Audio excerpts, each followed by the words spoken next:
Welcome back. Let's begin by taking a look at this picture. What can you see here? I see three bears. Yes, there are three bears here. How do you think these bears know each other? I don't think they look like friends. I think they are a family. You're probably right. I think they are a dad, mom, and daughter. What does it look like they are doing? It looks like they are going on a hike. I think they are going to have a picnic since they have a basket. It does look like they are going on a hike since they are outside and they have backpacks. They also brought a basket, and it probably has food in it to have a picnic later when they find a good place to sit down and eat. Let's see what the learning station has to say. This is such a beautiful day for a hike. I can't wait to find the perfect spot for our picnic lunch. I love hiking in the mountains. Today I want to show you my favorite place on this mountain. Come on, it's just up ahead. We were right. They are going on a hike and they will have a picnic. Have you ever gone hiking before? Was it fun? Yes, I really like to go hiking. I went hiking when I went to Jeju Island. I went to Gomen Odom. It was so beautiful. I also had a lot of fun hiking when I went to Jeju Island. I went hiking on Sunrise Peak. It's really wonderful to go for a hike and see all of the wonderful things that nature can show us, such as plants and animals. We can also see more of our amazing Earth and how it changes its shape to form mountains and other landforms such as caves. Let's see what the bear family is going to do next.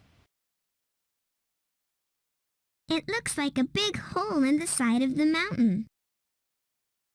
Fast Track Kids, what do you think it is that Linda sees? Well, it looks like they kept walking down the path.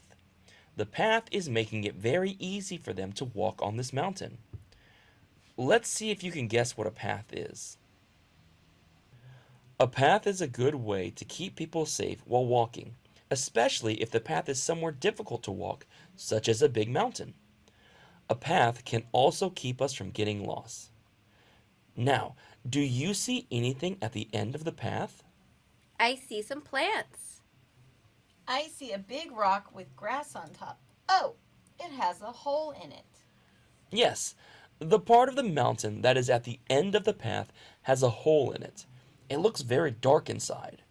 What do you think the hole is for? Maybe it's a tunnel so that people can go through. Or it could be a cave. Both are good guesses. Let's find out what it is.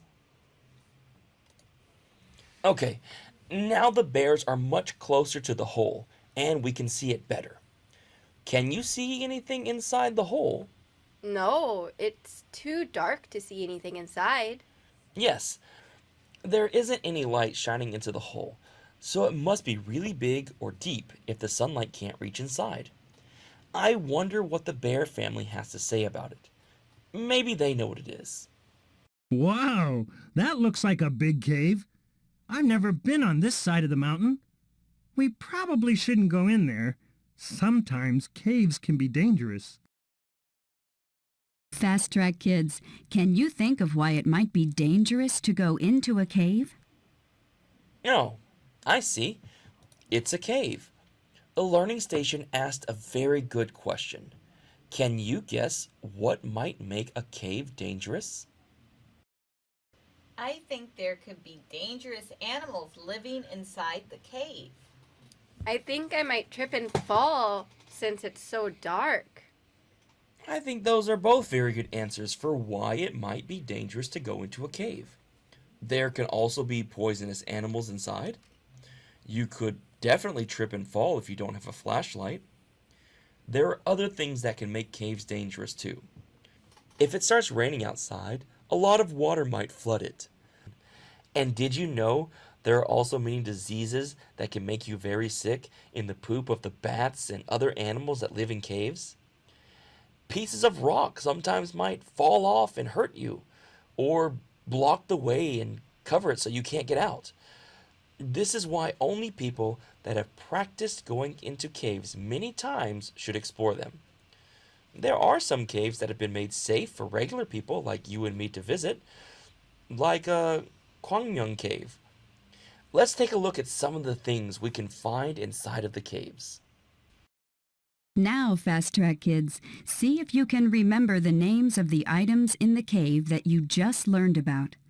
Choose an icon and describe to your classmates its name and something about it. Okay, so we're going to look at this picture and we're going to talk about the different things we see. I can see some animals and something else, maybe different types of rocks. First, let's look at the animals. What kind of animals are these? The first animal is a bat. They like to live in caves. Okay, let's see. Choose an icon and describe to your classmates its name and something about it. Then choose the picture again to see if your answer was correct. Tell your class something about your choice. Can you tell me something interesting about a bat that you know? Bats sleep during the daytime.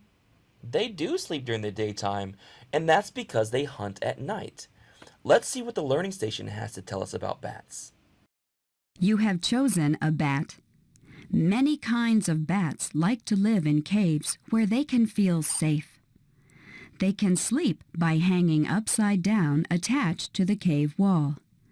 At night, bats fly outside to eat flying insects, small animals, or nectar from plants and flowers. Bats are not birds. They are fur-covered mammals. Did you know that bats were mammals? They have wings and fly, but they aren't birds. They don't lay eggs, and they make milk to feed their babies. Bats are actually the only mammals that can fly. They can even do things in the air that some birds can't do, such as turn quickly. Most of the time, they live in caves, and they're only awake at night. If an animal is only awake at night, it's called nocturnal. Bats hang upside down while they're sleeping. Scientists think they do this because bats need to drop off of something to begin flying. The bats can fly away from something dangerous while they are asleep faster if they sleep upside down. Most bats eat insects or fruit. The small bats usually eat insects while the larger bats usually eat fruit. What's the other animal in the picture? I think it's a lizard. It's very similar to a lizard, but it's actually an animal called a salamander. Tell your class something interesting about your choice. What's something interesting you can tell about this salamander? It's all white. It is all white. And something else about salamanders, they're amphibians. Salamanders have to live in or near water since their skin dries out easily. And it's the same for all amphibians, including frogs. They can absorb water and air through their skin. And did you know, if an animal hurts a salamander, it can regrow its legs, tails, and toes if needed. They are able to survive more easily because of this. Salamanders are also nocturnal, like most bats. They are only really awake at night. Many salamanders that live in caves, like the one in our picture, are white. Since they live their whole lives in the dark, they don't need any color to hide in plants and rocks. They can just hide in the dark. Let's see what our learning station has to say about salamanders. You have chosen a white salamander. It is a type of amphibian that lives all of its life in a cave. It eats small insects and absorbs water through its skin from the wet cave. It is white because it has no skin pigment. Well, can you think of any other animals that might live in caves? I think bears live in caves. Bears do sometimes live in caves. They mostly stay in caves during the winter to have somewhere safe that they can sleep while waiting for warmer days. They can also stay warmer if they stay in a cave during the winter. They don't actually sleep for the whole winter, though. If there are any warm days, they will wake up and go outside to find a snack. Can you think of any other animals that live in caves? I think that there are a lot of insects in caves. Well, there are actually a lot of insects and other bugs, like spiders, that live in caves. There are beetle-like insects called roaches that will eat anything, and centipedes with many, many legs. The centipedes actually eat the roaches. The spiders are often bigger than the centipedes and like to eat all the other bugs, including the creepy centipedes. And did you know there is one cave in Mexico where rat snakes have learned how to live in a cave? They moved into it because there were a lot of bats living there for the snakes to eat. These rat snakes hang from the walls and ceiling using their tails. They wait for the bats to fly past, and then the snakes catch the bats and eat them. People in Mexico have started to call the cave of the hanging snakes. Many of the animals that never leave caves, such as some insects, salamanders, and fish, either don't have eyes or can't see since there's not a lot of light in caves. For the most part, only animals that come and go from caves, such as bats, can actually see. They might also be white because they don't need to hide when it is always so dark. How about you? Do you want to go visit the cave of the hanging snakes? Now that we've looked at the animals, let's take a look at the first of our rocks. Tell your class something interesting about this choice. Can you tell me something interesting about this rock? It is many shades of brown. Yeah, it is a lot of different shades of brown, and that's because many different minerals were used to make it. This is a stalactite. They are made when water drips off the ceiling of a cave. If the water has minerals, it can leave tiny bits behind as it slowly drips off the ceiling that eventually form these rock-like structures. They grow very, very slowly. If the water drips off too fast, the minerals fall onto the floor and won't grow from the ceiling. Alright, let's see what the learning station has to say. You have chosen a stalactite. Stalactites are formed as the water slowly drips and trickles from the cave ceiling over many years. The water is rich in minerals. As the water evaporates, these beautiful natural sculptures are formed. Alright, now let's look at the other rock-like structure. Do you think it's similar to a stalactite?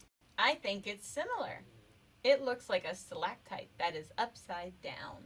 I think you're right. Let's find out. What can you tell your class about this choice? But before we go on, can you tell me something interesting about this one? I think it looks like a really small mountain. It does look kind of like a mountain. But this one is called a stalagmite. Now, they are very similar to stalactites, but they are made when water drips too fast from the ceiling for the minerals to harden, and so they fall to the floor of the cave. Just like with the stalactite, the water has to have minerals in it to build up a structure. The minerals slowly build up to form spike-like structures coming up from the ground. An easy way to remember the difference between the two is to think of the C in stalactite for ceiling and the G in stalagmite for ground. Let's see what the learning station has to say about stalagmites. You have chosen stalagmites. A stalagmite forms on the floor of the cave as water drips over many years. It is like a stalactite that forms from the minerals in water as the drops build up taller and taller. Sometimes a stalagmite and a stalactite will meet and form together to create a natural column from floor to ceiling of the cave. Be careful if you visit a cave. Don't touch the stalactites or stalagmites.